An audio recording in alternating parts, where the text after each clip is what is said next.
ሰላም ጤና ይስጥልን እጅጉን የተወደዳችሁና የተከበራችሁ የአዲስ ስፖርት ቤተሰቦቻችን እንደምን አላችሁልን? ከእናንተው ከሆነው ከአዲስ ስፖርት የዩቲዩብ ቻናላችን አዳዲስ ስፖርታዊ ጉዳዮችን ልናካፍላችሁ እነሆ ዳግም ተገናኘን። ስለምታደምጡን ስለምትከታተሉን ቆይታችሁም ከኛ ጋር ስለሆነ እጅጉን ከልብ አድርገን ነው የምናመሰግነው። በዛሬ ፕሮግራማችን የተለያዩ ስፖርታዊ ጉዳዮችን ወደ እናንተ የምናደርስ ይሆናል። ከነዚህ መካከል ትልልቆቹን የአውሮፓ ክለቦች የተመለከቱ እጅግ በርከት ያሉ ስፖርታዊ ጉዳዮችን ወደ እናንተ እያደረስን ቆይታን የምናደርግ ነው የሚሆነው። የተወዳጁ የእንግሊዝ ፕሪሚየር ሊግን ጨምሮ የአውሮፓ ታላላቅ ሊጎች ዛሬ በሚደረጉ ጨዋታዎች ይመለሳሉ። በተለይ ከኢንተርናሽናል ብሬኩ መልስ ዛሬ በርከት ያሉ ጨዋታዎችን የምንከታተል ነው የሚሆነው።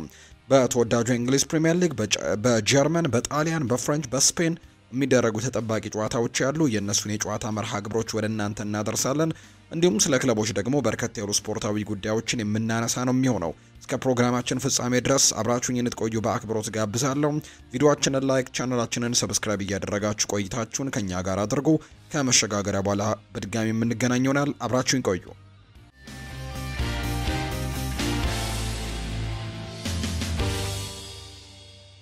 የሀገር ውስጥ መረጃዎችን በማስቀደም ነው የምንጀምረው። የኢትዮጵያ ሴቶች ብሔራዊ ቡድን ከፊቱ ያለበትን ወሳኝ የደርሶ መልስ መርሃ ግብር አስመልክቶ ስለ ዝግጅቱ ትናንትና በይፋ ጋዜጣዊ መግለጫ ተሰጥቷል። ካፍ እንግዲህ የአዲስ አበባ የአበበ ቢቂላና የድሬዳዋ ስቴዲየምን በነገው ዕለትም ግምገማ የሚያደርግና የመልሱ ጨዋታ የሚደረግበትን ቦታ እንደሚያሳውቅ ነው አቶ ባህሩ ጥላሁን ይፋ ያደረጉት። በተለይ ሰሞኑን ከአበበ ቢቂላ ስቴዲየም ጋር በተያያዘ እገዳ መጣሉ ይታወሳልና ኢንተርናሽናል ጨዋታዎች በተለይ የሴቶቹና እንዲሁ የክለቦችም የቻምፒየንስ ሊግና የኮንፌዴሬሽን ካፕም ጨዋታዎች እዚህ ሜዳ ላይ ሲደረጉ እንደነበር እናስታውሳለንና አሁን አጣብቂኝ ውስጥ ገብቷል። ስለዚህ በቀጣይ ካፍ ውሳኔ ይሰጣል ተብሎ ይጠበቃል። በተለይ የኢትዮጵያ ሴቶች ብሔራዊ ቡድን ወሳኝ የሚባል ጨዋታ ነው ከታንዛኒያ ጋር ያለው ለአፍሪካ ዋንጫ ለማለፍ ነውና የመልሱን ጨዋታ በሜዳውና በሀገሩ ማድረጉ ደግሞ ትልቅ ጥቅም ይሰጠዋል ተብሎ ይታሰባል። ስለዚህ ነገ ካፍ ይወስናል ተብሎ እንደሚጠበቅ ነው መረጃዎች ይፋ እየተደረጉ የሚገኙት። አቶ ባህሩ ጥላሁንም ይህን ነው ይፋ ያደረጉት። ፌዴሬሽኑ ልዩ ዝግጅት ማድረጉን የገለጹት አቶ ባህሩ ጥላሁን ይህ ትውልድ ማሳካት ይችላል የሚል እምነት እንዳላቸው ጭምርም ነው የተናገሩት። ፌዴሬሽኑ ለጨዋታው ትልቅ ትኩረትን በመስጠት የአሰልጣኝ ቡድኑን በዚህ ቀደምም በተለየ መልኩ በባለሙያ ማጠናከር መቻሉንም ጭምር ነው የተናገሩት። ከ14 ዓመታት በኋላ ለማለፍ ጊዜው አሁን ነው የሚል እምነት አለን ሲሉ ነው የፌዴሬሽኑ ዋና ስራ አስፈጻሚ አቶ ባህሩ ጥላሁን የሚናገሩት። ሎዛ አበራ ለመጀመሪያው ጨዋታ የመድረስ እድሏ ጠባብ ነው፣ ለመልሱ ጨዋታ ግን ትቀላቅለናለች ብለዋል አቶ ባህሩ ጥላሁን። የብሔራዊ ቡድኑ አሰልጣኝ ዮሴፍ ገብረ ወልድ በበኩላቸው ካለፈን 14 ዓመታት ሞልቶናል፣ ይህንን ለመቀየር ብዙ ነገሮችንም ስንሰራ ቆይተናል ነው ያሉት። ከፈጣሪ ጋር 100% በመስጠት ታሪክ መስራትና ታሪክ መቀየር እንፈልጋለን። ሜዳ ላይ ያለንን ነገር ለመስጠት ነው የተዘጋጀነው ሲሉ ጨምረው ይናገራሉ። ስለ ተጋጣሚያችን መረጃዎች ያሉን ጠንካራ ስብስብ አላቸው። የሎዛ አለመኖር ምንም ጥያቄ የለውም። ሎዛ ናት። የመልሱ ጨዋታ በሜዳችን እንደመሆኑ ከታንዛኒያ የሆነ ነገር ይዘን እንመጣለን ሲል ነው አሰልጣኝ ዮሴፍ ገብረወልድ ሐሳቡን እየሰጠ የሚገኘው። ወደ ውጭ ሀገር ስፖርታዊ መረጃዎቻችን በቀጥታ እንውሰዳችሁ ውድ ቤተሰቦቻችን። ዛሬ የሚደረጉ ጨዋታዎችን በማስታወስ ነው የዛሬውን የሀገር ውጭ መረጃችንን የምንጀምረው። የተወዳጁ የእንግሊዝ ፕሪሚየር ሊግ የ8ኛ ሳምንት መርሃ ግብሮች ዛሬ ከቀኑ 8 ሰዓት ከ30 ጀምሮ ምሽት 1 ሰዓት ከ30 ጭምር የሚደረጉ በርከት ያሉ ጨዋታዎች አሉ። በመሃልም በርከት ያሉ መርሃ ግብሮች አሉ ቀን 11 ሰዓት ላይ የሚደረጉ። ዛሬ እንግዲህ 8ኛው ሳምንት ነው የሚደረገው ከኢንተርናሽናል ብሬኩ ሳምንት ረፍት በኋላ እንግዲህ አሁን በድጋሚ ተመልሷል። ትልቅ ፉክክር የምንመለከትባቸው ጨዋታዎችም ይደረጋሉ ተብሎ ይጠበቃል። በዚህ ሳምንት ተጠባቂው ጨዋታ ምንም ጥያቄ የለውም የነገው እሁድ ላይ የሚደረገው የሊቨርፑልና የማንቸስተር ዩናይትድ የላንክሻየር ደርቢ ጨዋታ እንደሚሆን ምንም ጥያቄ የለውም። ነገር ግን ሁሉም ጨዋታዎች ደግሞ ፉክክር ያለባቸው ይሆናሉ ተብሎ ይጠበቃልና ዛሬ የሚደረጉ መርሃ ግብሮችን እንጠቁማቸው። ዛሬ ከቀኑ 8 ሰዓት ከ30 ጀምሮ ነው መርሃ ግብሮች የሚደረጉት። በሲቲ ግራውንድ ኖቲንግሃም ፎረስት ቼልሲን በማስተናገድ ነው የዛሬው ጨዋታዎች የሚጀመሩት። እንግዲህ አንጌ ፖስት ኮግሉ ቡድን ኖቲንግሃም ፎረስት አሁን ላይ ጥሩ የሚባል እንቅስቃሴን እያደረገ አይገኝም። በተለይ ለወራጅ ቀጠናው ቅርብ ሆኖ ነው አሁን ለ17ኛ ደረጃ አካባቢ እንደተቀመጠ የተመለከተ ነው። በተለይ አሰልጣኝ ኑኖ ኤስፕሬንቶ ሳንቶን ካሰናበቱ በኋላና የአምናውን የቶትናም አሰልጣኝን አንጌ ፖስት ኮግሉን ከቀጠሩ በኋላ ያደረጓቸውን ጨዋታዎች በሙሉ አንድም ጨዋታ ማሸነፍ አልቻሉም። ከነበሩበት ጥሩ ደረጃም አሁን ወደ ኋላ አሽቀልቅለው ወደ መጨረሻዎቹ ደረጃዎች ላይ እንዲቀመጡ ሆነዋል። አሰልጣኝ አንጌ ፖስተኮግሉም ሊሰናበቱ ይችላሉ። እንደውም አንዳንድ ዘገባዎች እንደሚያሳዩት ከሆነ ሳንዳይች ይህንን ቡድን ለዚህ ጨዋታ እንኳን ለቸልሲው ጨዋታ እንኳን ሊመራው ይችላል የሚሉ ግምቶች ሲወጡ እንደነበር ተመልክተናልና ዛሬ ኖቲንግሃም ፎረስት ምናልባት በቸልሲ የሚሸነፍ ከሆነ የአሰልጣኝ አንጌ ፖስተኮግሉ መጨረሻ ሊሆን የሚችልበት እድል ሰፊ እንደሆነም እየተገለጸ ነው የሚገኘው። ስለዚህ ዛሬ ሲቲ ግራውንድ ላይ የሚደረገው የቀን 8 ሰዓት ከ30ው ጨዋታ እጅግ በርካቶች በጉጉት የሚጠብቁት መርሃ ግብር ይሆናል ተብሎ ነው የሚጠበቀው። በዚህ ጨዋታ ላይ በቼልሲ በኩል ቤንዌት ባዲያሺል፣ ላቪ ኮልዌል፣ ሊያም ዴላፕ፣ ዳሪዮ ኢሶጉ እንዲሁ ደግሞ ኮል ፓልመር በጉዳት ምክንያት በዛሬው ጨዋታ ላይ እንደማይኖሩ ነው መረጃዎች እየወጡ የሚገኙት። በተለይ ኮል ፓልመር ለ6 ሳምንታት ያክል በጉዳት እንደማይኖር መረጃዎች እየወጡ ይገኛሉ። በአንጻሩ በኖቲንግሃም ፎረስት በኩል ዳግላስ ሉዊዝ በሃምስትሪንግ ጉዳት እንዲሁ አሌክዛንደር ዚንቼንኮም በጡንቻ ጉዳት ምክንያት በዛሬው ጨዋታ ላይ የመኖር እድላቸው ጠባብ ነው ተብሏል። እንዲሁ ኦላ አይናም በዛሬው ጨዋታ ላይ የመኖር እድሉ ጠባብ ነው የሚሉ ዘገባዎች ናቸው በትልቁ እየወጡ የሚገኙት። ቀን 8 ሰዓት ከ30 ሲል የእነዚህ ሁለት ክለቦች መርሃ ግብር የሚደረግ ነው የሚሆነው። ባለፉት እንግዲህ ያደረጓቸውን ጨዋታዎች ከተመለከትን ኖቲንግሃም ፎረስት በኒውካስል ዩናይትድ፣ በሚችላንድ ከዛ በተጨማሪ በሰንደርላንድም ሽንፈት እንደገጠማቸው የምናስታውሰው ነው። ከሪያል ቤቲስ እና ከበርንሌ ጋር ደግሞ ባለፉት 5 ጨዋታዎቻቸው የወጡበት መርሃ ግብር ነው። ቸልሲ በአንጻሩ ሊቨርፑልን አሸንፏል፣ ቤኔፊካን አሸንፏል፣ በብራይተን እና በማንቸስተር ዩናይትድ ተሸንፎ እንዲሁ ሊንከልንን አሸንፎ ነው ያለፉትን 5 ጨዋታዎች እንዲሁ ያጠናቀቀው። የእነዚህ ሁለት ቡድኖች ያለፉትን ጨዋታዎች ከተመለከተን ቸልሲ ያሸነፈባቸው መርሃ ግብሮች በዛ ይላሉ። እንግዲህ ሁለቱን ጨዋታዎች ቸልሲ አሸንፏል፣ አንዱን ጨዋታ ደግሞ በአንጻሩ ኖቲንግሃም ፎረስት አሸንፎ 2 ጨዋታዎችን በአቻ ውጤት የተለያዩበት መርሃ ግብር ነው። እነዚህ ሁለት ቡድኖች ባለፉት የተገናኙባቸው 5 ጨዋታዎች ላይ ማድረግ የቻሉት ዛሬ ቀን 8 ሰዓት ከ30 ሲል ኖቲንግሃም ፎረስት እና ቸልሲ ጨዋታቸውን የሚያደርግ ይሆናል። ቀን 11 ሰዓት ላይ ሌሎች በርከት ያሉ መርሃ ግብሮች ይደረጋሉ። ብራይተን ኤንድ ሆቭ አልቢዮን በሜዳው አሜክስ ወይም አሜሪካን ኮሚኒቲ ስቴዲየም ዛሬ የፋቢያን ሆርዝሌር ቡድን የኤዲ ሃውን ኒውካስል ዩናይትድን የሚያስተናግድበት ጨዋታ ቀን 11 ሰዓት ላይ የሚደረግ መርሃ ግብር ነው። ቀን 11 ሰዓት ወደ 5 ያክል ጨዋታዎች ናቸው የሚደረጉት። ከአዲስ አዳጊዎቹ ሁለቱ ቡድኖች የሚገናኙበት ጨዋታም በተርፍ ሙር ይደረጋል። በርንሌና ሊድስ ዩናይትድ የሚያደርጉት ጨዋታም ይጠበቃል። ቀን 11 ሰዓት ሌላኛው የሚደረግ መርሃ ግብር ነው። የኦሊቨር ግላርሰኑ ቡድን ከአንዶኒ ኢራኦላ ቦርንመዝ የሚያደርጉት ጨዋታም በጣም ተጠባቂው ጨዋታ ነው። እነዚህ ሁለት ቡድኖች በጣም ጥሩ እግር ኳስን የሚጫወቱ አይነት ቡድኖች ናቸው። በተለይ ደግሞ ዘንድሮ በጣም ጥሩ የሚባሉ ደረጃ ላይ ይገኛሉ። ኦሊቨር ግላርሰን እንግዲህ ባለፈው ነው እንግዲህ ከ19 ተከታታይ እንግዲህ ካለመሸነፍ ጉዞ በኋላ ሽንፈት የገጠማቸውና በጣም ጥሩ የሚባል ጊዜን እያሳለፉ እንደሆነ ይታወቃል። በፕሪሚየር ሊጉም ዘንድሮ በጣም ጥሩ የሚባል ጊዜ ላይ ናቸው። ሊቨርፑልንም ለመጀመሪያ ጊዜ ያሸነፉት እነሱ እንደሆኑ ይታወቃል። 12 ነጥብ ሰብስበው 6ኛ ደረጃ ላይ ነው የተቀመጡት ክሪስታል ፓላሶች። በአንጻሩ የአንዶኒ ኢራኦላው ቦርንመዝ እጅግ አስደናቂ ቡድን እንደሆነ ተመልክተናል። በተለይ ወሳኝ ተጫዋቾቹን በዚህ ክረምት ተጫዋቾች የዝውውር መስኮት እንኳን አጥቶ አሁንም በጣም ጠንካራ ቡድን መሆኑን እያሳየ ይገኛል። በዚህ ሰዓት 14 ነጥቦችን ሰብስቦ በሊጉ የደረጃ ሰንጠረዥ 4ኛ ደረጃ ላይ የተቀመጠ ቡድን ነውና ዛሬ ኦሊቨር ግላርሰን እና አንዶኒ ኢራኦላ የሚያስመለክቱን ጨዋታ በርካቶች በጉጉት ይጠብቁታል። ቀን 11 ሰዓት ላይ በሴልኸርስት ፓርክ በክሪስታል ፓላስ ሜዳ የሚደረግ ሌላኛው መርሃ ግብር ነው። ማንቸስተር ሲቲ ዛሬ በሜዳው ኢቲሃድ ከኤቨርተን ጋር የሚያደርገው ጨዋታ ይጠበቃል። መሪዎቹ ላይ ያለውን ጫና እንግዲህ ለማስቀጠል ማንቸስተር ሲቲ የዛሬውን ጨዋታ ማሸነፍ ይጠበቅበታል ተብሎ ይታሰባል። እንግዲህ የነጥብ በጣም መጠጋጋቶች መኖራቸውን ተከትሎ አንድን ጨዋታ ማሸነፍ በጣም ለመቅረብም እድሎችን ይሰጣልና ዛሬ በኢቲሃድ የሚደረገውን ጨዋታ ለማሸነፍ ጥረቶችን ያደርጋል ተብሎ ይታሰባል። በማንቸስተር ሲቲ በኩል ጥሩ መጥፎም ዜና ለመጥፎው ዜናው የቡድኑ ወሳኝ የአማካይ ስፍራ ተጫዋች የሆነው ሮድሪ ዛሬም በጨዋታው ላይ ግልጋሎት መስጠት እንደማይችል ነው የተረጋገጠው። ነገር ግን ጥሩ ዜና ደግሞ አንዳንድ ተጫዋቾቻቸው ተመልሰዋላቸዋል። ራያን አይት-ኑሪ ወደ ሜዳ እንደሚመለስ ይጠበቃል። ከዛ በተጨማሪ ኦማር መርሙሽም ዛሬ ወደ ሜዳ ይመለሳል ተብሎ ይታሰባል። በማንቸስተር ሲቲ በኩል ለኤቨርተን በጣም ትልቁ እንግዲህ መጥፎ የሚሆነው ዜና የጃክ ግሪሊሽ አለመኖር ነው። በዛሬው ጨዋታ ላይ በጉዳት ምክንያትም አይደለም፣ በቅጣትም ምክንያትም አይደለም። እንግዲህ በውሰት ነው ከማንቸስተር ሲቲ ኤቨርተንን የተቀላቀለውና አንድ ተጫዋች ደግሞ በውሰት ከመጣ ዋና ክለቡን ወይም እናት ክለቡን በተቃራኒው መቅጠም አይችልም። ስለዚህ ጃክ ግሪሊሽ ዛሬ የኤቨርተን ማሊያን ለብሶ እናት ክለቡን ማንቸስተር ሲቲን መቅጠም ስለማይችል በዛሬው ጨዋታ ላይ የመሰለፍ እድል የለውም ለኤቨርተን። ስለዚህ ዛሬ ቀን 11 ሰዓት ሲል በኢቲሃድ ስቴዲየም ጨዋታም የሚደረግ ነው የሚሆነው።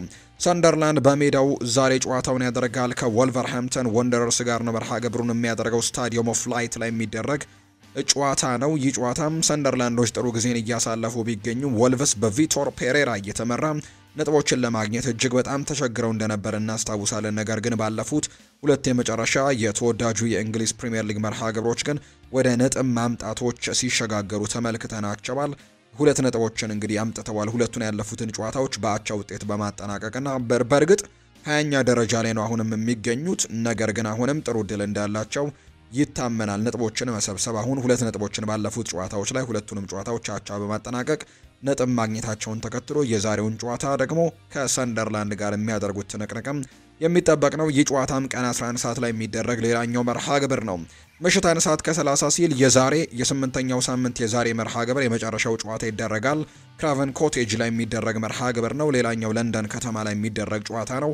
ፉልሃምና አርሰናል የዛሬ ተጋጣሚዎች ናቸው። የማርኮ ሲልቫው ቡድንና አርሰናል የሚኬል አርቴታው ቡድን ጨዋታቸውን የሚያደርግ ይሆናል። በኋላ ከጨዋታው ጋር አያይዘን አንዳንድ ጉዳዮችን እናነሳለን። ነገር ግን የጨዋታን በጉጉት የሚጠበቅ ነው። አርሰናል መሪነቱን አስጠብቆ ለመውጣት እንግዲህ በጣም ትልቅ ትንቅንቅን ከፉላም ጋር ያደርጋል ተብሎ ይጠበቃል። በፕሪሚየር ሊጉ እንግዲህ አጋማሽ ላይ የሚቀመጡ ቡድኖች ናቸው። ነገር ግን በጣም ፈታኝ ከሆኑ ቡድኖች መካከል አንደኛው ነው። ፉላም 14ኛ ደረጃ ላይ ነው የተቀመጠው። ነገር ግን ለትልልቅ ቡድኖች ብዙ ጊዜ አስቸጋሪ የሆነ ቡድን እንደሆነ ይታወቃል። ዛሬ ደግሞ በሜዳው ክራቨን ኮቴጅ የሚደረግ መርሃ ግብር ነው። በርካቶች ይህንን ጨዋታ ይጠብቁታል። ምሽት 1 ሰዓት ከ30 ነው የሚደረገው። በሌሎች ሊጎች የሚደረጉ ጨዋታዎችን ዝም ብለን በወፍ በረር ጠቀስ እናርግላችሁ። በስፓኒሽ ላሊጋም ዛሬ በርከት ያሉ ጨዋታዎች ይደረጋሉ። ሲቪያ በሜዳው ራሞን ሳንቼስ ፒዥዋን ቀን 9 ሰዓት ሲል ከማዮርካ ጋር ነው ጨዋታውን የሚያደርገው። ባርሴሎና በሜዳው ከዢሮና ጋር በሞንጄክ ስቴዲየም ጨዋታውን ያደርጋል። ይህም ጨዋታ ይጠበቃል። የካታላን ደርቢ ጨዋታ ነው። ባርሴሎና ዛሬ በሜዳው ጨዋታውን ያደርጋል። በርከት ያሉ ተጫዋቾቹን በጉዳት ምክንያት አጥቷል። ባርሴሎና እንደሚታወቀው እነ ላሚን ያማል እነ ራፊኒሃ ጭምር በጉዳት ምክንያት በዛሬው ጨዋታ ላይ እንደማይኖሩ የሚታወቅ ጉዳይ ነው። ዮሃን ጋርሲያ፣ እነ ጋቪ፣ እነ ሮበርት ሌቫንዶስኪ፣ ዳኒ ኦልሞ፣ ራፊኒሃ፣ ማርክ አንድሬ ቴር ሽቴገን እና ፌራን ቶሬስ በዛሬው ጨዋታ በጉዳት ምክንያት እንደሌሉ ነው የወጣው ሊስት የሚያሳየው። የጉዳት ሊስታቸውን ስንመለከት ያንን ነው የሚያሳየውና በርከት ያሉ ጉዳቶች እንዳሉባቸው ይታወቃል። ዛሬ ግን ከዢሮና ጋር ጨዋታቸውን ያደርጋሉ። ቪያሪያል በሜዳው ኢስታዲዮ ዴላ ሴራሚካ ምሽት 1 ሰዓት ከ30 ሲል ከሪያል ቤቲስ ጋር የሚያደርገው ጨዋታ ይጠበቃል።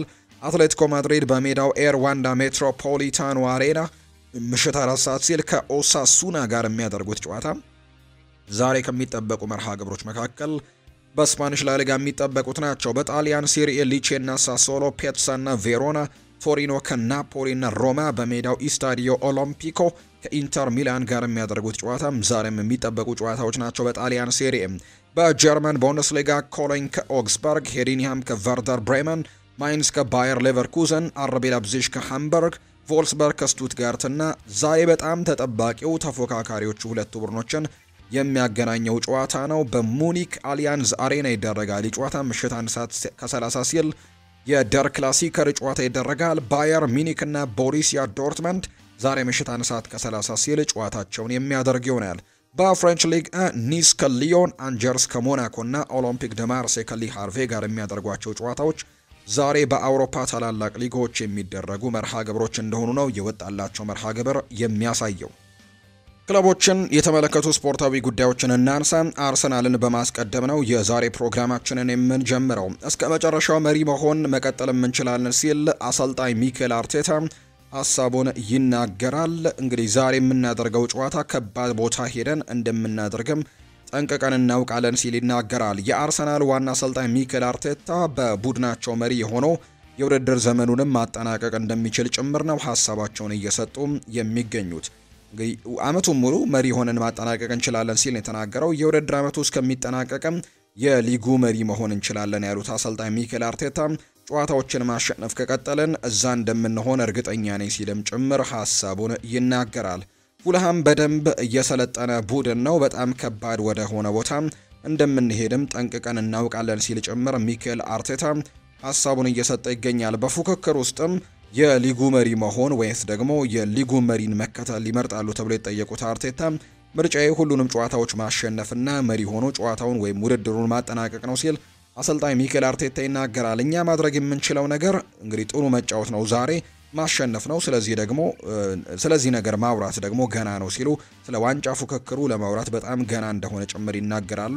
እያንዳንዱ ያሉብንን ጨዋታዎች ግን አሸንፈን ዋንጫውን ለማሸነፍ በመሪነት መቀጠልን እንመርጣለን ሲል ጭምር ነው አሰልጣኝ ሚኬል አርቴታ ሀሳቡን እየሰጠም የሚገኘው።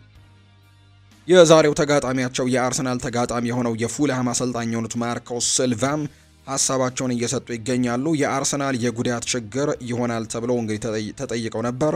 ማድዌኬ ተጎድቷል፣ ነገር ግን ቡካዮ ሳካ አላቸው። ያ መጥፎ አይደለም። ሃቨርትስም የለም። 75 ሚሊዮን ፓውንድ ያወጡበት ቪክተር ዮኬሬሽ ግን አለ በቡድኑ ላይ።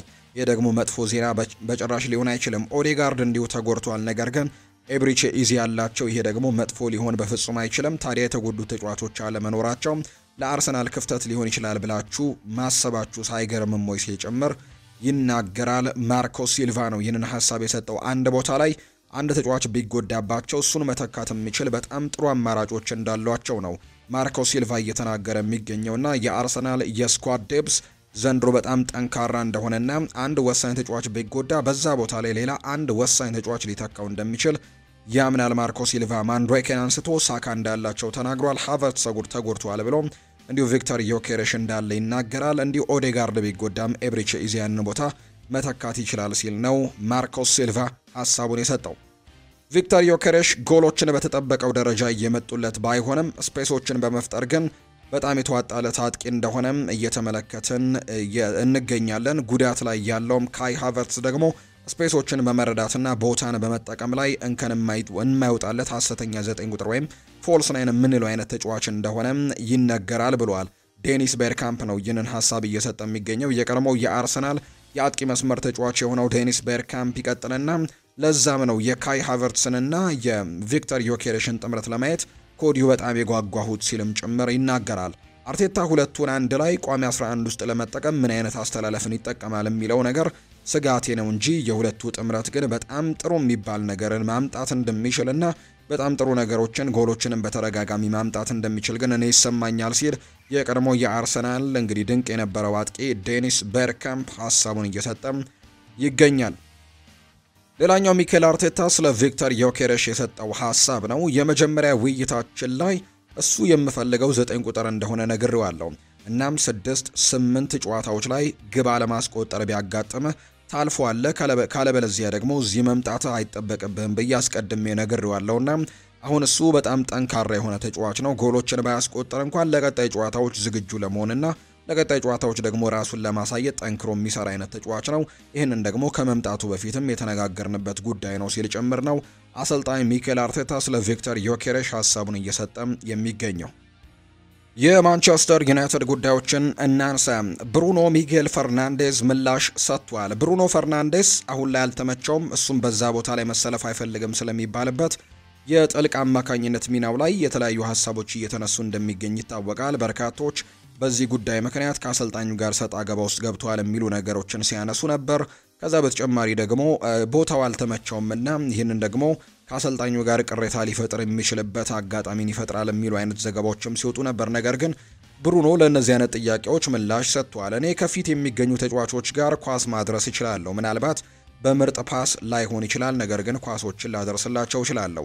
ነገር ግን በመስመሮች መካከል ኳሱን ማግኘት የሆነ ነገር እንድትፈጥሩ ያደርጋቸዋል። ይህ ደግሞ በጣም አስፈላጊው ነው። ይህንን ግንኙነት የሚፈጥር የሆነ ሰው ያስፈልጋል ሲል ጭምር ይናገራል። እኔ በ10 ቁጥር ሚና ላይ ስጫወት በዚህ የተካኑ ኒማንያ ማቲች እና ፖል ፖግባ ነበሩኝ። እኔ በእነሱ ምክንያትም በጣም ነበር ያደግኩት፣ ምክንያቱም ኳሱ በቀጥታም ከነሱ ነበር የሚመጣው። ካሴሜሮ በአንድ ንክኪ በመስመሮች መካከል ሰብሮ ለመግባት በጣም ጠንካራ ነው። እኛ ሁላችንም እንደምናውቀው ኡጋርቴ ኳሱን አሳዶ በመቀበል የሚታወቅ አይነት ተጫዋች ነው እና ኮቢ ማይኖ ደግሞ ኳሱን እየገፋ በመስመሮች መካከል ሰብሮ መግባት ይችላል።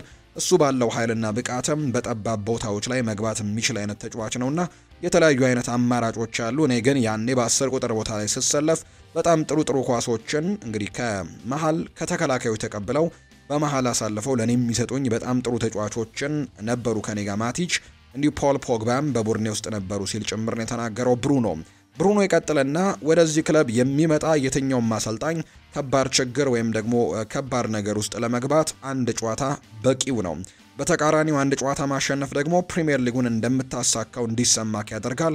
በተቃራኒ ከተሸነፍክ ደግሞ መቼም ቢሆን የማይገፋ ደመና እንዳለ ይሰማካል ሲል ነው ብሩኖ የተናገረውና ለዚህ ቡድን መጫወት በጣም ጫናው ከባድ እንደሆነ ይህንን ቡድን ለማሰልጠን የሚመጣ አንድ ሰው ደግሞ ይህንን በደንብ ጠንቅቆ ማወቅ እንዳለበትና አንድ ጨዋታ ሁሉንም ነገር በጣም ከባድ ሊያደርግበት እንደሚችል ጭምር ማወቅ ይኖርበታል ሲልም ጭምር ነው ብሩኖ ሚጌል ፈርናንዴስ ሐሳቡን የሰጠው።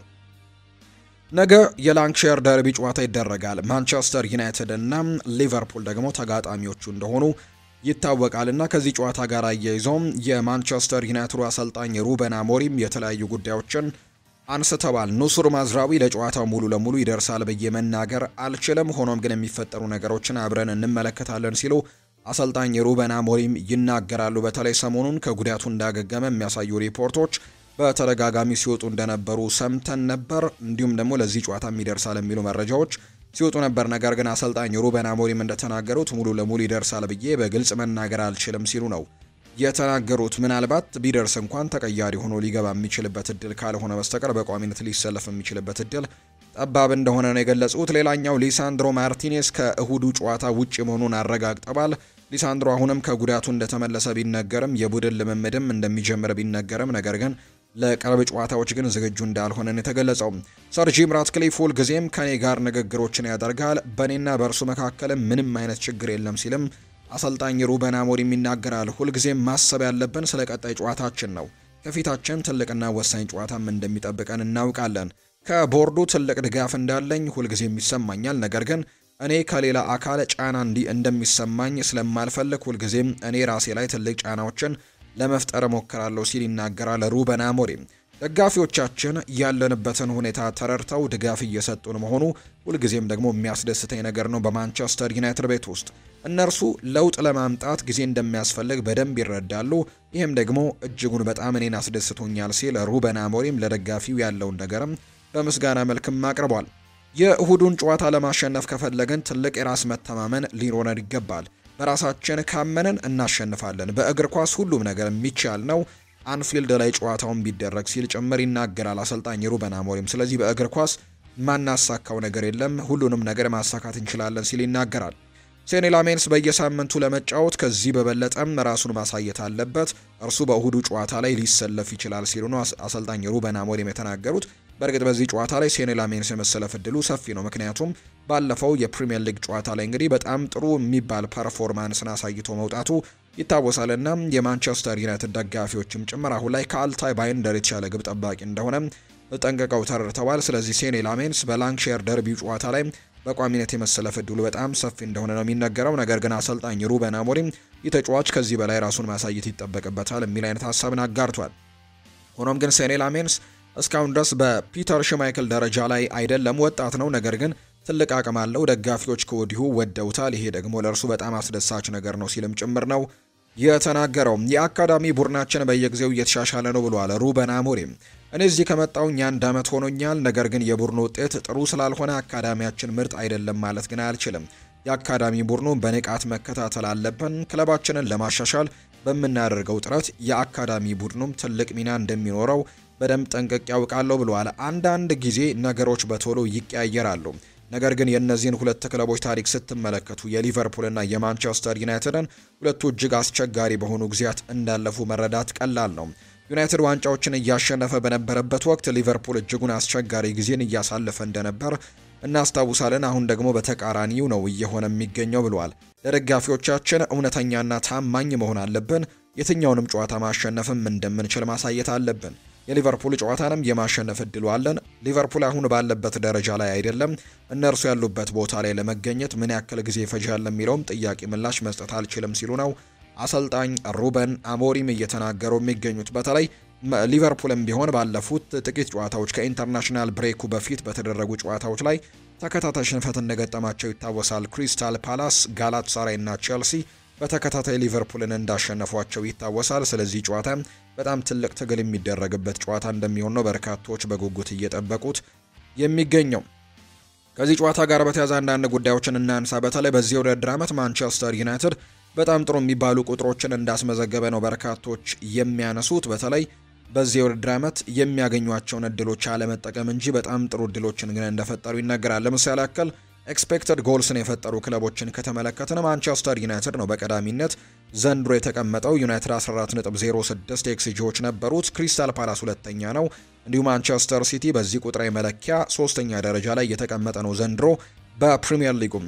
ዘንድሮ ብዙ የተሳኩ ኳሶችን ረጃጅም ኳሶችን በማቀበል እንደ ማንቸስተር ዩናይትድ 181 የተሳኩ ረጅም ኳሶችን ማቀበል የቻለ ቡድን የለም። ወልቨርሃምፕተን ወንደረርስ ሁለተኛ ነው 174 ተቀብሏል። ዩናይትድ 181 የተሳኩ ረጃጅም ኳሶችን በማቀበል ነው ቅድሚያ። ኤቨርተን 169 ረጃጅም ኳሶችን በማቀበል ሶስተኛ ነው። በክፍት ጨዋታ ብዙ የተሳኩ ክሮሶችን በማድረግም ዩናይትድ በፕሪሚየር ሊግ ሁለተኛ ደረጃ ላይ የተቀመጠ ቡድን ነው። ብዙ የጎል ሙከራዎችን በማድረግ ዘንድሮ እንደ ዩናይትድ በርከት ያሉ ሙከራዎችን ያደረገ አንድም ቡድን የለም። 82 የጎል ሙከራዎችን ዘንድሮ በፕሪሚየር ሊጉ ላይ አድርጓል። አርሰናል 70 ሙከራዎችን በማድረግ ሁለተኛ ነው። ሊቨርፑል 69 ሙከራዎችን በማድረግ ሶስተኛ ደረጃ ላይ የተቀመጠ ቡድን እንደሆነ ይነገራል። እንግዲህ ከላይ የጠቀሱት እንግዲህ ክለቦች በሊጉ ጨዋታ በአማካይ ብዙ ሹት ኦን ታርጌቶችን በመፈጸም በአንደኛ ስፍራ ላይ የሚገኘው እንዲሁ ማንቸስተር ዩናይትድ እንደሆነም ጭምር ይታወቃል። በየጨዋታው ቢያንስ 5 ሙከራዎችን ኦን ታርጌት እንደሚያደርግም ቁጥራዊ መረጃዎች ያሳያሉ።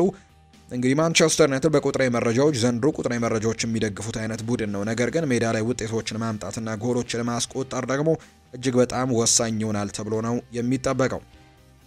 ሰሞኑን ከማንቸስተር ዩናይትድ ጋር በተያያዘ ሲነሳ የአንድ ተጫዋች ስም ከመልቀቅ ጋር በተደጋጋሚ እየተነሳ እንደሆነ እየተመለከትን እንገኛለን። በተለይ የቤንጃሚን ሼስኮ መምጣት ይህ ተጫዋች የመሰለፍ እድሎችን እንዳያገኝ አድርጎታል። ኔዘርላንዳዊው ጆሹዋ ዘርክዚ ነው። ይህ ተጫዋች በቋሚነት የመሰለፍ እድሎችን እያገኘ አይደለም። ተቀይሮም ደግሞ ለመግባት በጣም አስቸጋሪ እንደሆነበት እናውቃለን። በዩናይትድ ቤት ግን ለቦታው ለመፋለም ዝግጁ ነው የሚሉ አይነት ዘገባዎችን ፋብሪዚዮ ሮማኖ አውጥቷል። ሰሞኑ ግን አንዳንድ ዘገባዎች እንደሚያሳዩት ከሆነም ለዓለም ዋንጫው ሲል ጭምር ይህ ተጫዋች ወደ ሌሎች ክለቦች በተለይ ወደ ጣሊያን ክለቦች ሊያመራ የሚችልበት እድል ሰፊ እንደሆነ ሲገልጹ ነበር። ነገር ግን አሁን ላይ ለቦታው ለመታገል ፍላጎት እንዳለው የሚያሳዩ ነገሮችን በትልቁ እየተመለከተን እንገኛለን ብሏል ፋብሪዚዮ ሮማኖ።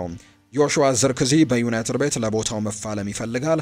እሱ አሁን ላይ እያገኘ በሚገኘው የመጫወቻ ሰዓትም ደስተኛ አይደለም ሲልም ጭምር ነው ፋብሪዚዮ ሮማኖ የተናገረው። ነገር ግን ይህ ማለት ግን ሙሉ ለሙሉ በዩናይትድ ቤት ባለው ነገር ደስተኛ አይደለም ማለት አይደለም። እናም ነገሮች እስከ ጥር በዚህ መልኩ ከቀጠሉ የዓለም ዋንጫ ከመኖሩ ጋር በተያያዘ አማራጮችን ሊመለከት ይችላል። እስከዛ ግን በቡድን ውስጥ ያለውን ቦታ ለማግኘት መልሶ ፉክክሮችን ማድረግ እንደሚፈልግ ነው ፋብሪዚዮ ሮማኖ መረጃውን እያጋራ የሚገኘው። ነገር ግን ጆሹዋ ዘርክዚ ፈላጊዎችን አላጣም። የጣሊያን ክለቦች በትልቁ ፈላጊዎቹ እንደሆነ ቢነገርም ነገር ግን በእንግሊዝ ፕሪሚየር ሊግ መቆየትን ምርጫ ያደርጋለሁ የሚል ከሆነ ግን አሁንም የእንግሊዝ ክለቦች ፍላጎታቸውን እያሳደሩበት ነው። ከነዚህ መካከል የኑኖ ኤስፔንቶ ሳንቶ ቡድን ዌስትሃም ዩናይትድ ጆሹዋ ዘርክዚን ማስፈረም የሚፈልግ ቡድን ሆኖ ብቅ እንዳለ መረጃዎች ያሳያሉ። ዌስትሃም ዩናይትድ የማንቸስተር ዩናይትዱን ተጫዋች የሆነው ጆሹዋ ዘርክዚን የማስፈረም ፍላጎት እንዳላቸው ነው የሚነገረው። በክለቡም ለቦታው እየተፋለመ የሚገኘው ጆሹዋ ዘርክዚ የጣሊያን ክለቦች ሊያስፈርሙት እንደሚፈልጉ ነው የተነገረው። ተጫዋቹ በማንቸስተር ዩናይትድ እየተሰጠ የሚገኘው የጨዋታ ጊዜን የማይሻሻል ከሆነ በጥር ለመልቀቅም እንደሚሞክር ነው እየተነገረ የሚገኘው። በሌላ መረጃ በውሰት በባርሴሎና እየተጫወተ የሚገኘው ማርከስ ራሽፎርድ በክለቡ መቀጠል እንደሚፈልግ ይፋ ተደርጓል። ማርከስ ራሽፎርድ በቀጣይ በባርሴሎና መቆየትና ደሞዙን ለማስተካከልም ፍቃደኛ እንደሆነ ነው መረጃዎች እየወጡ የሚገኙት ብሏል ፋብሪዚዮ ሮማኖ። ማርከስ ራሽፎርድ በካታላኑ ክለብ ባርሴሎና ከዚህ ሲዝን በተጨማሪ በቋሚነት ለረጅም ዓመታትም መቆየት ይፈልጋል ተብሏል። ይህንን እውን እንዲሆን ደግሞ በዩናይትድ ቤት በሳምንት ሲያገኝ ከነበረው 375,000 ፓውንድ የተለየ ደሞዝ ዙሪያም ለመነጋገር ፍቃደኛ እንደሆነ ጭምር ነው ፋብሪዚዮ ሮማኖ መረጃውን በትልቁ እያጋራም የሚገኘው።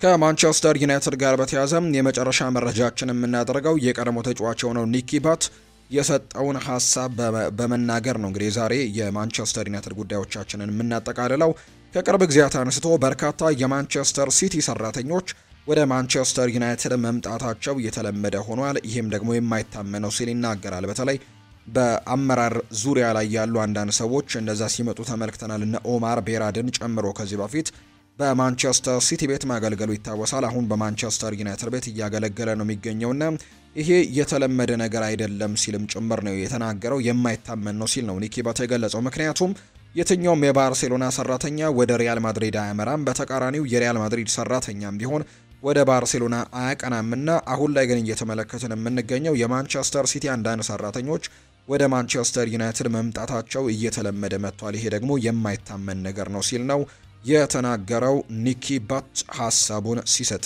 የቸልሲን ጉዳዮች ደግሞ እንመልከት። ምንጮች እንደሚናገሩት ከሆነ ቸልሲ ፓልሜራስን ኤስቴቫ ዊሊያን ከተቀላቀለበት ጊዜ ጀምሮ በተለይ ኤስቴቫ ዊሊያን የፓልሜራስ ተጫዋች ከሆነበት ጊዜ ጀምሮ ቸልሲዎች ሲከታተሉት የነበረ ኮከብ እንደነበር ይናገራሉ። በተለይ ዘ አትሌቲክ የተባለው የመረጃ ምንጭ እንደሚናገረው ከሆነ ቸልሲዎች የተጫዋች በጣም ታዳጊ ከነበረበት ጊዜ ጀምሮ ነው ሲከታተሉ የነበረው። እሱ ቀድሞውኑ በዓለም እግር ኳስ ውስጥ ካሉ ምርጥ 3 ወጣት ተጫዋቾች መካከል አንደኛው ተደርጎ የሚቆጠር ነበር። ከባርሴሎናው ላሚን ያማልና ከፓልሜራስ ወደ ሪያል ማድሪድ ከሄደው ከኤንድሪክ በመቀጠል ሶስተኛው ተስፋ የጣለበት ወጣት ተጫዋችም ተደርጎ ይቆጠር ነበር። አሁን ላይ ወደ ቸልሲ መዘዋወሩ ይታወቃል። በቸልሲም በጣም ጥሩ የሚባል ጅምርን ያደረገው ገና ታዳጊ ነው። ነገር ግን ፕሪሚየር ሊግን ቶሎ ተላምዶታል። በርከት ያሉ ነገሮችንም ሜዳ ላይ እያስመለከተን ነው። ጎሎችን ያስቆጥራል፣ አሲስቶችን ሲያደርግም እየተመለከተን ነው። አሁን ላይ የኤንዞ ማሬስካ ወሳኝ ከሚባሉ ተጫዋቾች መካከልም አንደኛው እየሆነ ይገኛል። ባለፈው ሳምንት እንኳን በፕሪሚየር ሊጉ የሰባተኛው ሳምንት መርሃ ግብር ቸልሲ ሊቨርፑልን ባሸነፈበት ጨዋታ ላይ የማሸነፊዋን ወሳኛዋን ጎል በመጨረሻዎቹ ደቂቃዎች ላይ ያስቆጠረው ይኸው ታዳጊ ተጫዋች ኤስቴቫ ዊሊያን እንደሆነ ይታወቃልና በተለይ በዛው በብራዚል በፓልሜራስ በነበረበት ጊዜ 2 ስሞች ነበሩት። አዲሱ ኔይማር ጁኒየር የሚሉት በርካቶች ነበሩ። ከዛ በተጨማሪ ሜሲኒሆ ደግሞ ሚል ቅጽል ስምም እንደነበረው ከሜሲና ከሮናልዲኒሆ ጋር ያጣመራቸው ታለንቶች ያሉት የሚል ሀሳቦችንም በርካቶች ሲያጋሩት እንደነበር እናስታውሳለን። ክረምት ላይ በተደረገው የዓለም ክለቦች ዋንጫ ላይም በጣም ጥሩ የሚባለን እንቅስቃሴ እንዳደረገና በርከት ያሉ የፓልሜራስ ጨዋታዎች ላይ የጨዋታው ኮከብ ተብሎ ሲመረጥ የነበረበት ነገርንም በደንብ የተመለከትንበት አጋጣሚዎች ነበሩና ብሩህ የወደፊት ተስፋ ካላቸው ወጣት ተጫዋቾች ተደርጎ ይቆጠር ነበር ያኔ በፓልሜራስ በነበረበት ጊዜና ቸልሲ ይህንን ተጫዋች ገና ታዳጊ ሳለ ፓልሜራስን ከተቀላቀለበት ጊዜ ጀምሮ ሲከታተሉት እንደነበሩ ነው ዘ አትሌቲክ የተባለው የመረጃ ምንጭ መረጃውን ይፋ ያደረገው። በዚህ የሲቲ ጉዳዮችን የምንመልከት ፔፕ ጓርዲዮላ ጋዜጣዊ መግለጫን ሰጥቷል። ዛሬ ከሚደረገው ከኤቨርተን ጋር ከሚያደርጉት ጨዋታ ጋር በተያያዘ ነው አሰልጣኝ ፔፕ ጓርዲዮላ ሐሳቡን የሰጠው። ኦማር ማርሙሽ እና አይት ኑሪ በትናንትናው ልምምድ ላይ ተሳትፈዋል። በጣም መሻሻል ላይ ናቸው፣ እናም ወደ ሜዳ ለመመለስም ቀርበዋል ሲል ፔፕ ጓርዲዮላ ተናግሯል። ኮቫቺችም ከኛ ጋር ወደ ልምምድ ተመልሷል ሲል ነው አሰልጣኝ ፔፕ ጓርዲዮላ ያናገረው። ሰዎች ፔፕ ጓርዲዮላ እረፍት ያስፈልገዋል ይላሉ። ልክ ናቸው። እኔ ግን የማስበው 2035 ላይ እንደሚወጣ ነው ሲል ፔፕ ጓርዲዮላ ሐሳቡን ይናገራል። እኔ እረፍት የምወጣው 2035 ላይ ነው ለማለት ጭምር ነው ሐሳቡን ያጋራው። ከመጀመሪያው ቀን ጀምሮ ያሳየነው ተጽዕኖ ትልቅ ነበር። ብዙ የጨዋታ ጊዜያቶችን አግኝተናል። እናም እሱ ደግሞ የፈለግነው ይሄ ነበር ሲልም ጭምር ይናገራል። እናም ብንጫወት ጥሩ ነበር፣ ህጉ ግን አይፈቅድም እንጂ ሲል ስለ ጃክ ግሪሊሽም ይናገራል። እሱ ሜዳ ላይ ቢኖር ኖሮ ብመለከተው ኖሮ በጣም ደስ ይለኝ ነበር፣ ነገር ግን ህጉ አይፈቅድም ሲልም ጭምር የተናገረው። አያይዞም በውሰቱ ላይ የወጡ ተጫዋቾች በፕሪሚየር ሊጉ እናት ክለባቸውን አይገጥሙም፣ ይህ ህግ ቢቀርስ የሚል ሐሳብም የለህም ወይ ተብሎ ጥያቄ ቀርቦለት ይሄ ህግ ቢቀር ጥሩ ነበር የሚል አይነት ሐሳብም ጭምር ነው የተናገረው። የክለቡ ስፖርቲንግ ዳይሬክተር ሲሆን እንግዲህ እመጣና መልስልሃለሁ ይህንን ምላሽ ሲልም ጭምር ነው ሐሳቡን የሰጠው አሰልጣኝ ፔፕ ጓርዲዮላ። ኒኮ ኦሬሊ ምርጥ ብቃት እያሳየ ነው፣ በሱ ደስተኛ ነኝ፣ ለሱ ክብር ይገባዋል ሲል ፔፕ ጓርዲዮላ ይናገራል። ከሲቲ ጋር ስራዬን አልጨረስኩም፣ አሁንም እዚህ ነኝ ሲልም ነው ፔፕ ጓርዲዮላ ጨምሮ የሚናገረው። ኤርሊንግ ሃላንድ በአሁኑ ጊዜ ምርጡ እግር ኳስ ተጫዋች እየተጫወተ እንደሆነም በደንብ ይሰማኛል። ለሱና ለኖርዌይ በጣም ጥሩ ጊዜያቶች እንደሆኑም በደንብ እያየው ነው። ለሱም ለኖርዌይ ብሔራዊ ቡድንም በጣም ደስተኛ ሆኛለሁ። ለኖርዌይ ካሳየው ብቃት አንጻር አሁን የበለጠ ጉልበት ያለው ይመስለኛል ሲል ነው ፔፕ ጓርዲዮላ የሚናገረው። አሁን በትንሹ መሻሻል ላይ ነን፣ ገና ስራውን ግን አላለቀም፣ ገና ሂደት ላይ ነው ሲልም ጭምር ፔፕ ጓርዲዮላ ይናገራል። ሮድሪን በተመለከተም ስለመመለሻው ቀን ለጊዜው አላውቅም ሲል ፔፕ ጓርዲዮላ ጨምሮ ተናግሯል። እሱ ወጣትና በፊዚካልም ጥሩ የሆነ ተጫዋች ነው፣ ነገር ግን ያለፈው የውድድር ዘመንን መርሳት የለብንም። በአብዛኛው ጨዋታዎች ላይ ተጫውቷል። አምና አስፈላጊ ከሚባሉ ተጫዋቾች መካከል አንደኛው ነበር ነው ያለው። ከነገሮች በኋላ ብዙ ነገሮች አጋጥመውናል። በቅድመ ውድድር ወቅትም በውድድር ዘመኑ መጨረሻ በክለቦች ዓለም ዋንጫና በውድድር ዘመኑ መጀመሪያ ላይ የጉልበት ችግር አጋጥሞታል። አሁን ግን እየተሻሻለ ነው። እሱ በጣም ወጣት ነው። በእኔ እይታ እንደ ተጫዋች ብዙ የሚያሻሽላቸው ነገሮችም አሉት ሲል ጭምር ነው የተናገረው። እሱ ግን በሚያስደንቅ ሁኔታ የሚሰለጥን ተጫዋች ነው። ጥሩና ከፍተኛ ደረጃ ያለው ተጫዋች ነው የሚባለውም በደንብ ይሰማኛል። መሻሻልም ይፈልጋል። እናም ደግሞ ይህ ባህሪ ምርጥ ተጫዋች እንዲሆንም ያግዘዋል ሲልም ጭምር ነው የተናገረው። ፔፕ ጓርዲዮላ ስለ ሄስኮ ግቫርዲዮልም ይናገራል። ያልጨረስኩት ስራ አለኝ፣ እናም ለዛ ነው እዚህ ያለሁት። እናም ችግር እንዳለ ሲሰማኝም ወዲያው ስራዬን እለቃለሁ። አሁን ጉልበት አለኝ፣ እናም ደግሞ ስራውን ለመስራትም ብዙ ተነሳሽነትም አለኝ ሲል ጭምር ነው ፔፕ ጓርዲዮላ ከዛሬው ጨዋታ ጋርና በአጠቃላይ ከራሱ ጋርም ከሲቲ ቆይታው ጋርም በተያዘ ሀሳቦቹን እያጋራ የሚገኘው። የሊቨርፑልን ጉዳዮች ደግሞ እናንሳ። አርነ ስሎት ሞሐመድ ሳላ በቼልሲው ጨዋታ ላይ ወደ ኋላ እየተመለሰ ባለመከላከሉ ላይ ትችት እየደረሰበት ስላለበት ሁኔታ ምላሻቸውን ሰጥተዋል። የማርክ ኮሪያን አስተያየት ሰምቼ ነበር፣ እንዲሁም ደግሞ እንዴት የማሸነፊያ ግቧንም እንዳስቆጠሩ ተናግሮ ነበር። ነገር ግን ሳላ ልዩነት መፍጠር በሚችልበት 5 ወይም 6 ሁኔታዎችን ማሳየት ይችላል። ልዩነቱን ቢፈጥር ኖሮ ወደ ኋላ እየተመለሰ እየተከላከለም አይደለም የሚለው ወሬ ይልቅ እንግዲህ እንደ ባለፈው የውድድር ዓመት ምን ያክል ልዩነት ፈጣሪ እንደሆነ ማውራትን ጀምር ነበር ያንን ነገር አድርጎ ቢሆን ኖሮ ሲል ይናገራል። በክንፍ አጥቂነትና መስመር ተከላካይ መሃልም ሁሌም ቢሆን ሚዛናዊ መሆን አለብን። መስመር ተከላካዮች እንዲያጠቁ ፈልጋለሁ፣ እናም ያ እንዲሆን ደግሞ ትክክለኛ ሚዛን መፈለግ አለብን ሲልም ጭምር ነው አሰልጣኝ አርነ ስሎት እየተናገሩ የሚገኙት። በተለይ ዘንድሮ ሊቨርፑል በመከላከሉ ረገድ በጣም ደከም ያለ የውድድር ዓመትን እያሳለፈ እንደሆነ ግልጽ ነው። የክንፍ ተጫዋቾቹም አብዝተው የማጥቃት እንግዲህ ነጻነት ይሰጣቸዋልና በዛ ቦታ ላይ አንዳንድ ክፍተቶችንም እንዲፈጥሩ የሚያደርግበትን አጋጣሚ እየተመለከተ ነው። በዛ ላይ ደግሞ የኢብራሂማ ኮናቴ የዘንድሮ ጥሩ አለመሆን በተለይ በጋላታሳራዩ ጨዋታ ታርጌት አድርገው የገቡት ያንን የመከላከል ድክመት እንደነበር ይታወሳል። የክንፍ የማጥቃት ተጫዋቾች የክንፍ የተከላካይ ስፍራ ተጫዋቾቹ ለማጥቃት አብዝተው ወደፊት ይሄዳሉ። ኢብራሂማ ኮናቴ ደግሞ ብቻውን ዘንድሮ መጋፈጥ የሚችልበትን አጋጣሚዎች አንዳንድ ጨዋታዎች ላይ አንድ ለአንድ ግንኙነቶች ላይም ጠንካራ እንዳልሆነ ያስመለከተበት አጋጣሚ ነበርና ጋላታሳራዮች ያንን ቦታ ታርጌት አድርገው እንደገቡ የሚያሳዩ ነገሮችን በደንብ ተመልክተን ነበር። በአብዛኞቹ ጨዋታዎች ብቻ ሊቨርፑል ዘንድሮ በመከላከሉ ላይ አንዳንድ ደከም ያሉ ነገሮች እንዳሉበት ተመልክተናል። እሱን ነገር ሚዛናዊ ማድረግ እንፈልጋለን ሲል ነው አሰልጣኝ አርኔ ስሎትም እየተናገረ የሚገኘው። ቨርጂል ቫን ዳይክም ይናገራል። የእንግሊዝ ትልቁ ክለብ መሆን በእርግጠኝነት የክለቡም ሆነ የኛ የተጫዋቾች ትልቁ ዓላማ ነው። ሻምፒየን መሆንና ከፍተኛ ደረጃ ላይ መድረስም እንፈልጋለን።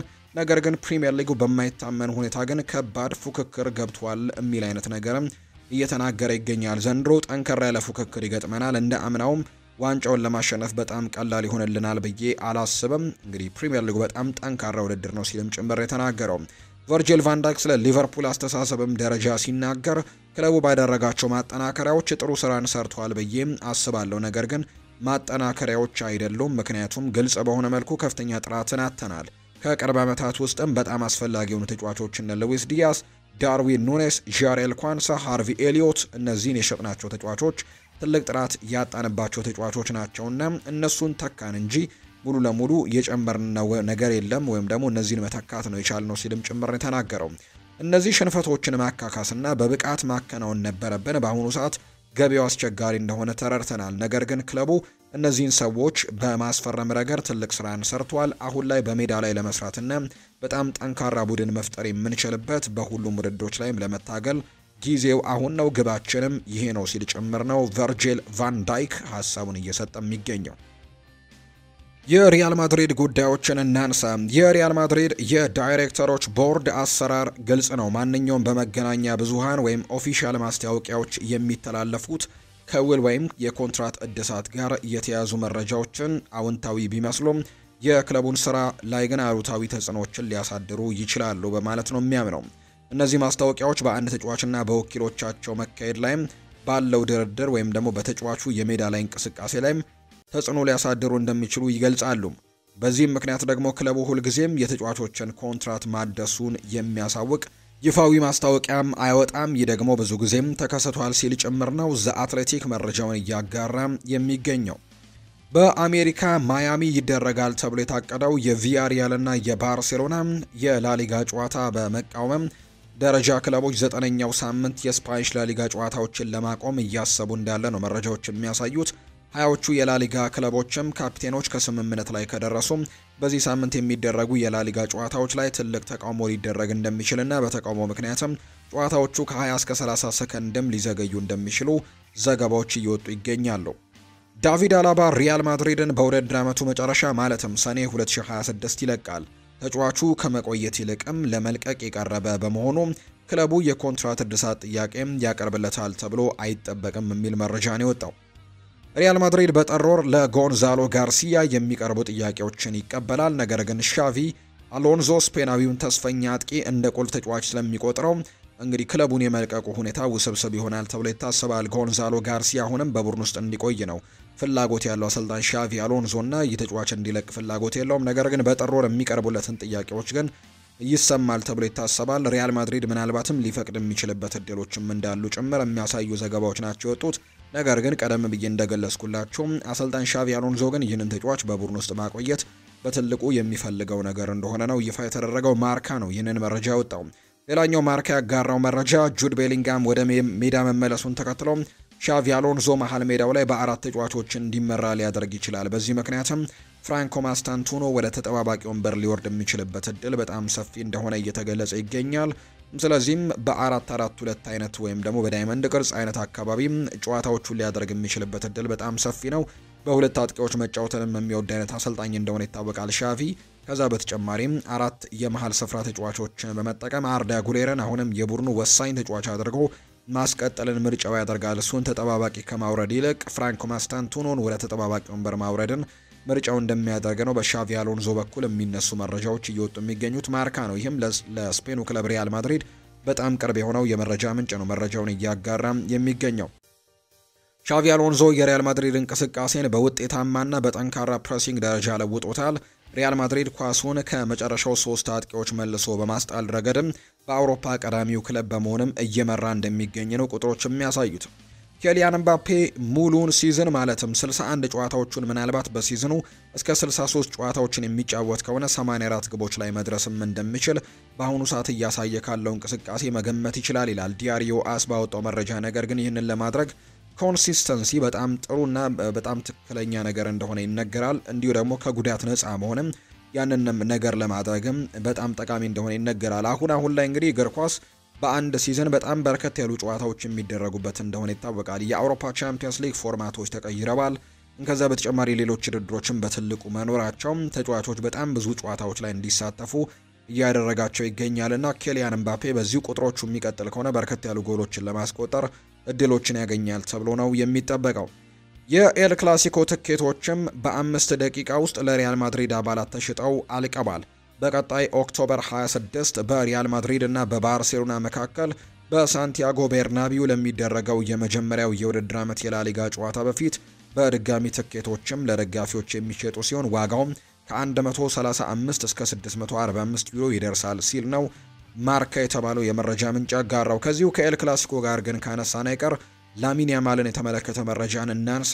ስፔናዊው የባርሴሎና የፊት መስመር ተጫዋች ላሚን ያማል ወደ ሜዳ እንደሚመለስ ነው አሰልጣኝ ሃንሴ ፍሊክ ያረጋገጡት። ላሚን ያማልና ፈርሚን ሎፔዝ ወደ ሜዳ ይመለሳሉ። ነገር ግን ሙሉ 90 ደቂቃ መጫወት ግን የሚችሉበት ደረጃ ላይ እንዳልሆኑ ነው ሃንስ ፍሊክ የተናገሩት። ራፊኒሃ በበኩሉ በኤል ክላሲኮ ጨዋታ ወደ ሜዳ ይመለሳል ብለው እንደሚጠብቁና ትልቁ ዓላማቸው ራፊኒሃን ለኤል ክላሲኮ ጨዋታ ማዘጋጀትና ለዛ ጨዋታ እንዲደርስላቸው ማድረግ እንደሆነ ጭምር ነው አሰልጣኝ ሃንስ ፍሊክ የተናገሩት። ነገር ግን ሁለቱ ተጫዋቾቻቸው ማለትም ላሚን ያማል እና ፈርሚን ሎፔዝ ግን በዛሬው ጨዋታ ላይም ወደ ሜዳ ሊመለሱ እንደሚችሉና የተወሰኑ ደቂቃዎችንም ሜዳ ላይ ልንመለከታቸው እንደምንችል፣ ነገር ግን ሙሉ 90 ደቂቃዎችን ግን ሜዳ ላይ ይጫወታሉ ተብሎ እንደማይጠበቅ ነው አሰልጣኝ ሃንስ ፍሊክ እየተናገሩ የሚገኙት። ራፊኒያ ደግሞ መመለሻው ለኤል ክላሲኮ ጨዋታ ይሆናል ተብሎ ይጠበቃል። በአንጻሩ ሮበርት ሌቫንዶስኪ የፖላንድ ብሔራዊ ቡድን ባደረገው የኢንተርናሽናል ብሬክ ጨዋታ ላይ ጎል ቢያስቆጥርም በጉዳት ምክንያት መውጣቱ ይታወሳልና በዛ ጉዳት ምክንያት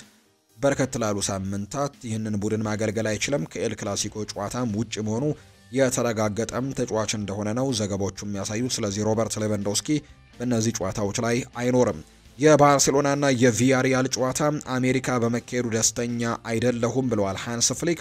ተጫዋቾቹም ደስተኛ አይደሉም፣ ነገር ግን ውሳኔው የላሊጋ ነው ሲሉ አሰልጣኝ ሃንስ ፍሊክ ይናገራሉ። ይህንን ውሳኔ የባርሴሎና ተጫዋቾችም አሰልጣኙም ጭምር እንዳልወደዱት ነው ዘገባዎች የሚያሳዩትና በጣም ትልቅ ተቃውሞ እየገጠመው ይገኛል። በኋላ ላይ ሃቪየር ቴባስ ያነሱትን ጉዳይ እናነሳዋለን። ነገር ግን ይህ ጨዋታ ከስፔን ምድር ውጪ በአሜሪካ መደረጉ ግን በርካቶች እየተቃወሙት እንደሚገኝ ነው መረጃዎች እየወጡ የሚገኙት። ከዚሁ ጋር በተያያዘም ሃቪየር ቴባስ ደሞዛቸውን ከፍ አድርገዋል የሚል መረጃም እየወጣ ይገኛል። እንግዲህ እኚህ ሰው የስፓኒሽ ላሊጋ ፕሬዝዳንት እንደሆኑ ይታወቃል። በአወዛጋቢነታቸውን በርካቶች ያውቀዋቸዋል። በርከት ያሉ አስተያየቶችንም በመስጠት ይታወቃሉ። የስፔን ላሊጋው ፕሬዝዳንት ሃቪየር ቴባስ የሚያገኙትን ዓመታዊ የደሞዝ ክፍያም ከፍ ማድረጋቸው ነው ይፋ የተደረገው። በኃላፊነት እስከ 2027 የሚቆዩት ፕሬዝዳንት ሃቪየር ቴባስም ዓመታዊ ደሞዛቸው ክፍያቸውን በ1.488 በመቶ ማሳደጋቸውን ይፋ ተደርጓል። ፕሬዝዳንቱ አሁን ላይ በአመት 5.4 ሚሊዮን ዩሮ ክፍያ እንደሚያገኙ ነው የተገለጸው። የ65 ዓመቱ ፕሬዝዳንት ሃቪየር ቴባስ 2013 ላይ ኃላፊነቱን ሲረከቡ የተኩት ኃላፊ ያገኝ የነበረው ክፍያ ከፍተኛ ነው በሚል ተችተውትም እንደነበር ይነገራል። የወቅቱ የላሊጋው ፕሬዝዳንት ዓመታዊ ክፍያ 395,000 ዩሮ እንደነበር ነው የሚታወሰው። ነገር ግን አሁን ላይ ሃቪየር ቴባስ 5.4 ሚሊዮን ዩሮ ክፍያ እንደሚያገኙ ነው እየተገለጸ የሚገኘው። ላሊጋ የተጫዋቾች ተቃውሞ እንዳይታይ እንግዲህ እንዳገደ ነው መረጃዎች እየወጡ የሚገኙት። በተለይ ሰሞኑን ውዝግቦች እየተነሱ ይገኛሉ። የባርሴሎናና የቪያሪያል ጨዋታ ከስፔን ምድር ውጭ አሜሪካ ላይ ይደረጋል መባሉን ተከትሎ የተለያዩ ውዝግቦችን እያስነሳ ይገኛል። ይሄ ሀሳብ ከነዚህ መካከል ደግሞ አንደኛው እየተነሳ የሚገኘው የተጫዋቾች ተቃውሞ ሊኖር ይችላል የሚሉ ዘገባዎች እየወጡ ነው። የሁሉም ክለቦች አምበሎች በዚህ ሳምንት በሚደረጉ ጨዋታዎች ሲጀምሩ በ20 ሰከንድ በመዘግየትም ለተቃውሞ እንደተነሱ ነው ዘገባዎች የሚያሳዩት። ትላንትና ምሽትም ኤስፓኞል ከሪያል ኦቪዬዶ ባደረጉት ጨዋታ ላይ ማስጀምረውታል። የስፓኒሽ ላሊጋ በበኩሉ የተጫዋቾቹ የ20 ሰከንድ ተቃውሞ በይፋዊ ስርጭት እንዳይተላለፍ ማገዱ ወይም ደግሞ በቴሌቪዥን ስርጭቶች እንዳይተላለፍ መታገዱ ነው ዘገባዎች ያሳዩት። በስርጭቱ ወቅትም ተመልካቾች ተቃውሞውን እንዳይመለከቱ ለ20 ሰከንድም የስቴዲየሙ ሙሉ ገጽታ ሲታይ እንደነበር ጭምር ወይም ደግሞ የላሊጋው የሜዳው የውጭ ገጽታ አካባቢ ነገሮችን ሲያሳይ እንደነበረና የተጫዋቾቹን ተቃውሞ በቀጥታ ሽፋን እንዳልሰጠው ጭምር ነው እየተገለጸ የሚገኘው። ነገር ግን የሁሉም ክለቦች አምበሎች ከተሰበሰቡና ከወሰኑ በኋላ ግን ላሊጋው ላይ ተቃውሞችን ሲያደርጉ እንደነበር ነው መረጃዎች ያሳዩት። በትናንትናው ጨዋታ ላይ ተጀምሯል። ዛሬም በሚደረጉ የስፓኒሽ ላሊጋ ሁሉም ጨዋታዎች ላይ ይህንን ነገር ልንመለከት እንደምንችል፣ ነገር ግን በቲቪ ስርጭት ግን ይህንን ነገር ላናየው እንደምንችል የስፓኒሽ ላሊጋም ይህንን ነገር እንዳገደውና በቀጥታ ስርጭት እንዳይተላለፍም ጭምር እንዳደረገው ነው ዘገባዎች እየጠቆሙ የሚገኙት። ጊዜ ከሰጣችሁኝ እንደተለመደው ዋንጫ መጣላችኋለሁ ብለዋል አንጌ ፖስቴኮግሉ ነው ይህንን ሀሳብ የሰጠው። የኖቲንግሃም ፎረስቱ አሰልጣኝ አንጌ ፖስቴኮግሉ በክለቡ በቂ ጊዜ እንደሚሰጣቸው እንደሚፈልጉ ነው የተናገሩት። አሰልጣኙ ባስመዘገቡት ደካማ ውጤት ምክንያት የመሰናበት አደጋ እንደተጋረጠባቸው እየተዘገበ ይገኛል። በጉዳዩ ላይ አስተያየታቸውን የሰጡት አሰልጣኙ ጊዜ ከተሰጠኝ ሁል ጊዜም የኔ ታሪክ ተመሳሳይ ነው፣ በዋንጫ ነው የሚጠናቀቀው ሲሉ ይናገራሉ። ኖቲንግሃም ፎረስት ዛሬ በቼልሲ የሚሸነፍ ከሆነም የአሰልጣኙ መሰናበት አይቀሬ ነው ሲል ቢቢሲ ስፖርት መረጃውን እያጋራ ይገኛል። አምና እንደምናስታውሰው በቶተንሃም ቤት አሰልጣኝ ነበሩ አንጌ ፖስቴኮግሉ። በቶተንሃም እጅግ በጣም የወረደ የፕሪሚየር ሊግ የውድድር ዓመትን ነው አምና ያሳለፈው።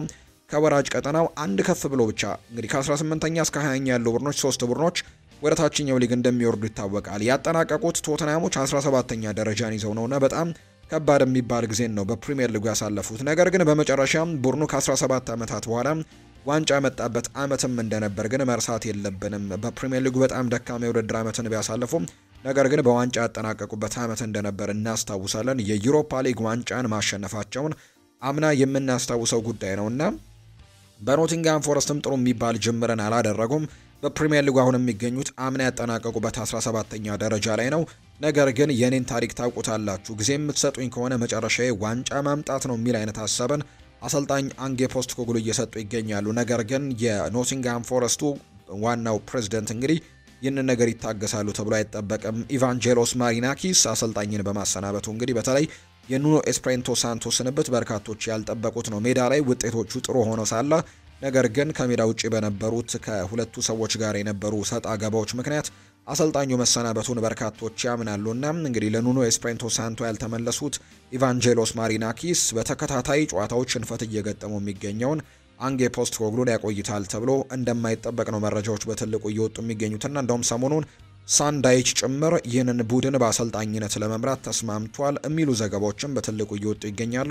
ስለዚህ ዛሬ ቀን 8 ሰዓት ከ30 ከሚደረገው ከቼልሲ ጋር ከሚያደርጉት ጨዋታ መጠናቀቅ በኋላ ምናልባት ጨዋታውን የሚሸነፉ ከሆነ ወዲያው ደግሞ የስንብት ደብዳቤም ሊደርሳቸው እንደሚችል የሚያሳዩ ሪፖርቶችን ነው በትልቁ እየተመለከትን የምንገኘው። አሰልጣኝ አንጌ ፖስቴኮግሉ የተወደዳችሁና የተከበራችሁ ቤተሰቦቻችን ለዛሬ ያዝንላችሁ አዳዲስ ስፖርታዊ ጉዳዮቻችን እነዚህን ይመስላሉ። ስላደመጣችሁን፣ ስለተከታተላችሁን ቆይታችሁም ከኛ ጋር ስለነበር እጅጉን ከልብ አድርገን ነው የምናመሰግነው።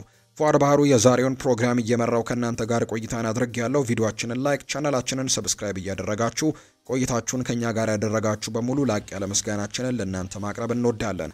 ፉአድ ባህሩ የዛሬውን ፕሮግራም እየመራው ከእናንተ ጋር ቆይታን አድርጌያለሁ። በቀጣይ ፕሮግራሞቻችን ሌሎች ስፖርታዊ ጉዳዮችን አካተን በድጋሚ ተመልሰን የምንገናኝ ይሆናል። ዛሬ የሚደረጉ በርከት ያሉ የተወዳጁ እንግሊዝ ፕሪሚየር ሊግ፣ ስፓኒሽ ላሊጋ፣ ጀርመን፣ ጣሊያንና ፍሬንች ሊጋ የሚደረጉ በርከት ያሉ መርሃ ግብሮች አሉ። እነዚህን ጨዋታዎች ደግሞ እንድትከታተሉና በነገው ጠዋት የእነዚህን የጨዋታ ውጤቶችና ከጨዋታዎቹ ጋር ተያይዞ የሚነሱ አንዳንድ ጉዳዮችን በድጋሚ ይዘን የምንቀርብ ይሆናል። ለዛሬ ግን እዚህ ጋር አበቃን። ፉአድ ባህሩ ፕሮግራሙን መራው። መልካም ጊዜ መልካም ቀን እንዲሆንላችሁም ጭምር ነው በአክብሮት የምመኘው።